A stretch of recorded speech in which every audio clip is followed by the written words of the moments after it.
I know, right? My hair is up today. I look like a treasure troll. It's kind of cool, so I'm gonna keep it.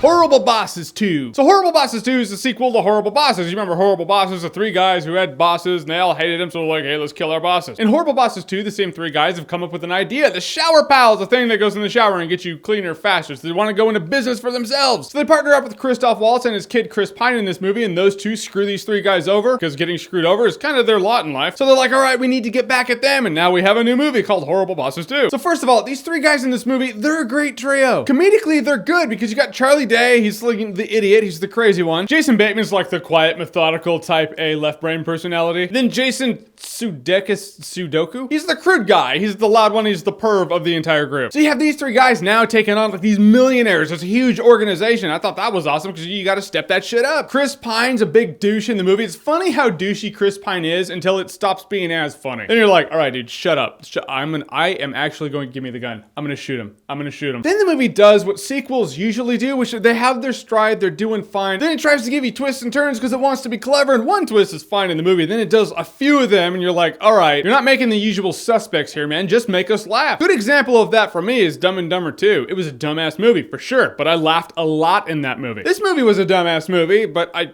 laughed sometimes. A credit that I'm going to absolutely give this movie is the fact that they didn't try to do the exact same thing as the last one. It's not like these three guys have three different jobs and now they all hate their bosses again, so now they want to kill their bosses again. This movie tried to go in a different direction, and I like that shit. It's like, all right, let's not rehash the same thing as before. Let's try to do something new. And you have the entire returning cast of the first one in this movie. Not just the three guys, but Jennifer Aniston's in the movie, Kevin Spacey's in the movie, Jamie Foxx is in the movie, and ultimately, when you start thinking about it, you're like, 2 out of the 3 people in this movie didn't have to be in this movie. They're here because you want to have them in the movie. It's kind of like Mike Tyson in The Hangover 2. You're like, you didn't have to be at the end of this movie. Ultimately, the main three guys in Horrible Bosses 2 carry this movie because their chemistry is so damn good together. I felt like when the movie tried to be hilarious, it was only kind of funny, and the funniest parts of the movie are the subtle moments that were supposed to be kind of funny that actually ended up being really funny. This movie's kind of like The Hangover 3 to Hangover 1. It went a new direction. It tried to be funny, but it tried to be so hard to be funny and relevant that it was only, kind of funny. I can't remember any scenes in this movie that had me busting up laughing, just gut-busting laughing. So in the end, I'm going to give this movie the same exact score I gave Hangover 3, which is Horrible Bosses 2 is a good time if you're drunk. Yeah, now it's a party. Hey, tell another shitty boss story like you did in Horrible Bosses 1 review. If you guys will remember in my Horrible Bosses 1 review, I told you a story of a shitty boss that I had. It's a true story. Actual shitty boss. It's kind of a sequel to that in the sense that the company that I worked for and he worked for, they contacted me and they were like, hey, we really like your YouTube channel. We want to know if you want to